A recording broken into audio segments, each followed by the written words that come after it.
You're listening and watching to a very special podcast. Hope y'all enjoy what's gonna happen next. I know I certainly will. Sylver didn't care how dark it was, although she looked at the window with concern to see how much he had talked for a while. It was getting a little late, but she didn't seem to feel tired. So, what happened? After she approved of you, she said, Ophelia did a lot of things. She became like a mother figure. I felt very thankful to have her. She was just genuine. If I did good on my job, I would be given dinner. But one meal. She would constantly spoil me. I'm surprised I didn't gain a lot of weight from all that food. Unbelievable amounts of food. I don't know where she got that. And if I did something wrong, then I would be sent to bed without any dinner. You can tell how well that went. But anyway. She would give me food. I never met anyone quite like her.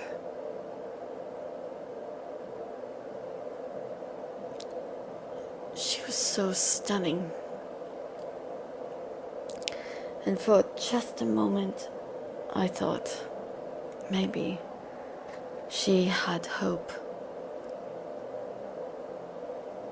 Until I went to sleep one night after having a distressful argument with my father. She came into my bedroom while I was asleep, and all of a sudden she said, Benjamin, you are not alone. I want to show you there is a way out. I know I've been in your situation. It's high time you see from my perspective. And I did. I saw hell from her perspective. And there was one single memory I saw in her eyes. After she had escaped, after her children were taken, she was so distressed, no one to turn to. And she went to a cliff to commit suicide by drowning herself.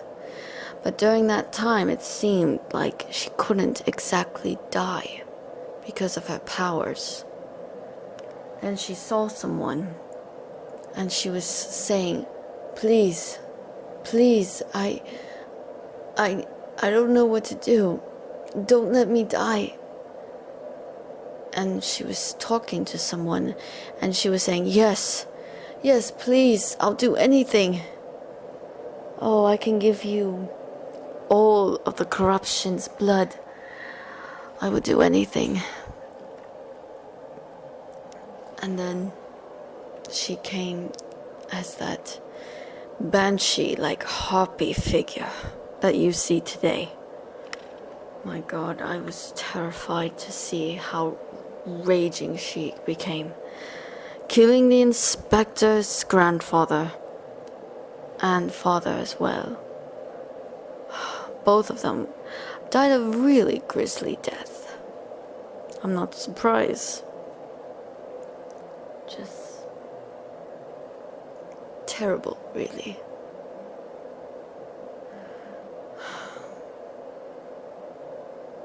The poor girl, all of her daughters. And that came the breaking point. I helped Stephanie and her sisters flee. The other children I managed to persuade.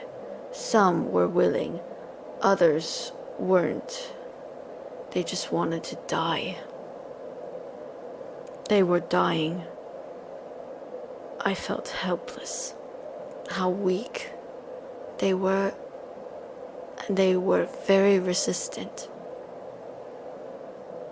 And somehow they succumb into death. And my father confronted me. And that's when Rosemary began to let out a heartbreaking scream. And all destruction from her powers, everything. And everyone nearly died, but only my father and the remaining of his staff survived. I did as well, but I escaped, horrified, crying and... Oh God. Oh God. I felt repulsed. I hated myself for seeing what I saw. My dear Stephanie, Rosemary, Pansy, Rue, and Collie.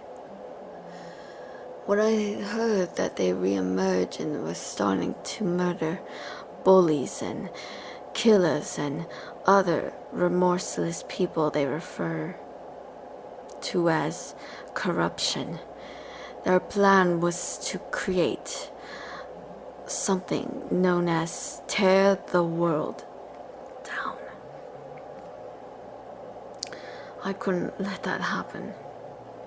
I cannot let that happen. But I had no other choice. I had to stand by because Ophelia got mad, saying, "If you so much dare interfere, Benjamin, I will make you suffer even more, just as I did." I obeyed. I know that wasn't her best way, and she was very reluctant to say those exact words.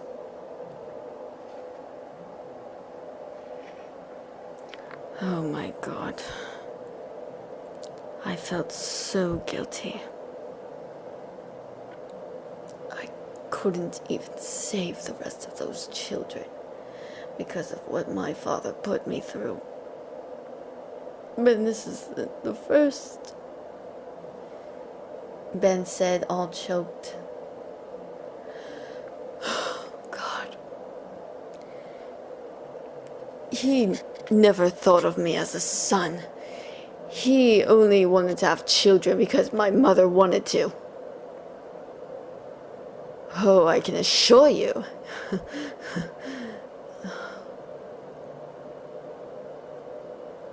Sylver, at this point, was having her hands clutching at the armrest. She was unable to know what to do, but when she did, she slowly rose to her feet, and all of a sudden, she looked over at Ben. "Are you okay?" Ben nodded, yes. I just believe he was the one that killed my mother, my siblings.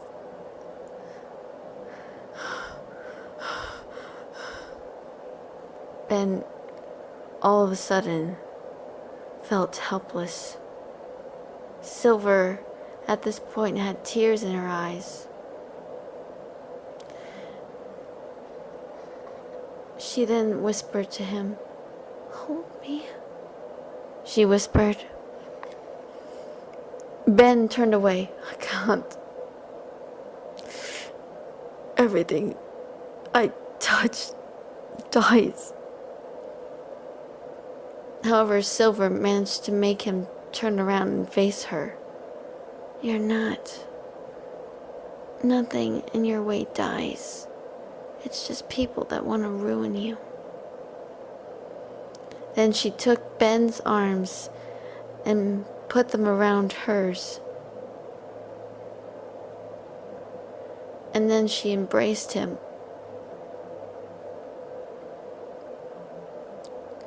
Ben was trembling, his head buried into Sylver's neck.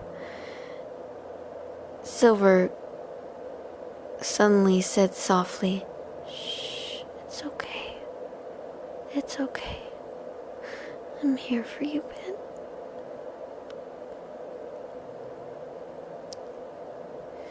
Ben was saying in that choked up voice,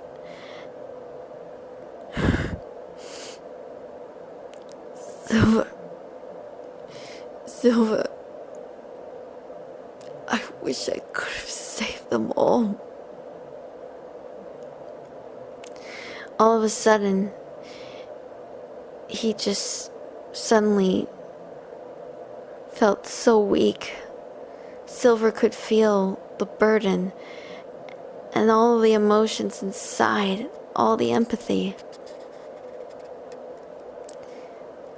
She didn't realize this, but she was falling to her knees. And Ben was there just clutching at her. Right there on her lap. He was just there. He was like a child, but he didn't care. He was saying, "I would have saved them all. I would have done something to stop them. I am nothing. I am nothing. I just wanted to just save them all. And I am no God. I'm no angel. I'm a human. A tiny, insignificant human who couldn't save all of mankind." Taylor looked pained. Beauty also looked pained, but she looked down, emotion on her face. Sylver then said, "It's so sad what you went through. I'm so sorry you went through that. I have to agree. If only you could, but you can't change the past. The only thing you can do is move forward no matter what." "How?" Sylver then said, "Because I've been there. I know what that's like, Ben. Let me tell you, I was in your footsteps.